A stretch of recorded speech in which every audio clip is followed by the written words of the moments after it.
আপনারা দেখতেছেন নাকি জানি না, আমার চোখে অটোমেটিক পানি চলে আসছে ওনার এই কান্না দেখে, ওনার এই চোখের পানি দেখে। আসসালামু আলাইকুম সবাইকে, আশা করি সবাই ভালো আছেন। আজ এমন একটি ঘটনার সাক্ষী হই যেটার জন্য আমি প্রস্তুত ছিলাম না।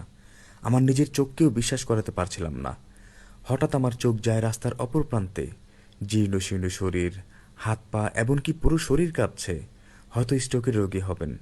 অবাক হয়ে দেখে এই বয়সে রিক্সা চালানোর কথা না। প্রায় 15 থেকে 20 মিনিট দাঁড়িয়ে তাকে দেখছিলাম। যাত্রীর জন্য খোঁজাখুঁজি করছিল, ডাকছিল, কিন্তু তার শরীরের এই অবস্থা দেখে তার রিক্সাতে কেউ উঠতে চায় না। সবাই তাকে পাশ কাটিয়ে যায়, কারণ এই মানুষটির শরীর আজ আর আগের মতো নেই। প্যারালাইসিসে আক্রান্ত, স্ট্রোকের পর হাত পা কাঁপে। তবুও প্রতিটি সকাল শুরু হয় জীবনের সংগ্রাম দিয়ে, কারণ থেমে গেলে তার চুলে আগুন জ্বলবে না। যেই মানুষটি একদিন নিজের ক্ষুধা ভুলে সন্তানের মুখে খাবার তুলে দিয়েছিলেন, আজ সেই মানুষটি এক মুঠো ভাতের জন্য কাপা হাতে রিকশার হ্যান্ডেল ধরতে বাধ্য হন। বাবা কখনো সন্তানের কাছে ধন সম্পদ চান না। তিনি শুধু চান একটু সম্মান, একটু যত্ন, আর অসুস্থ হলে তার পাশে দাঁড়ানোর একটি হাত। পৃথিবীর সবচেয়ে বড় অসহায়ত্ব হলো নিজের সন্তান বেঁচে আছে, তবু নিজের কষ্ট একাই বয়ে বেড়াতে হয়। যেই মানুষটি একদিন ছোট্ট হাত ধরে হাঁটতে শিখিয়েছিলেন, তার আজ কাপা হাতটি ধরে রাখার দায়িত্ব সন্তানদের। বাবা মার ঋণ কখনোই শোধ করা যায় না, কিন্তু তাদের শেষ জীবনের ভালোবাসা আর সম্মান দেওয়া যায়, সেই সুযোগ যেন অবহেলায় হারিয়ে না যায়।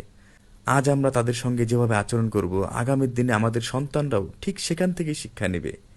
একজন বাবার চোখের জল কখনো দুর্বলতার চিহ্ন নয়, এটি সারা জীবনের ত্যাগ, ভালোবাসা আর নীরব কষ্টের সাক্ষী। বাবা মা বেঁচে থাকতে তাদের মূল্য দিন, কারণ একদিন হয়তো অনেক কিছু দেওয়ার সামর্থ্য থাকবে, কিন্তু তখন আর তাদের কাছে দেওয়ার সুযোগ থাকবে না।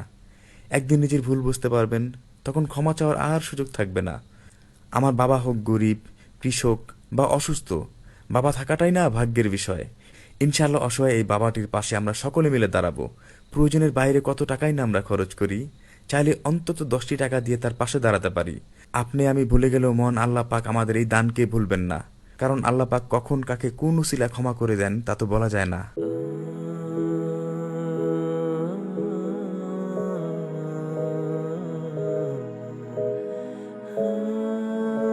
আসসালামু আলাইকুম, ভালো আছেন?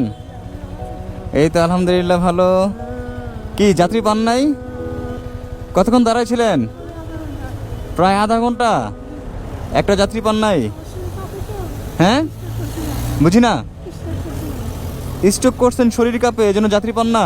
আল্লাহ, আমি প্রায় 10 থেকে 15 মিনিট ওইখানে দাঁড়াইছিলাম যেখানে আপনি একটু ভিডিও দেখলেন। দূর থেকে জাস্ট ওনাকে আমি ফলো করছি, বাট একটাও যাত্রী উনি পায় নাই। তো রিক্সা চালান কেন বাবা? বুঝি নাই কথা। দুই ছেলে ভাত দেয় না? আরে বাবা, ইস, একটাবার দেখেন তার অবস্থাটা।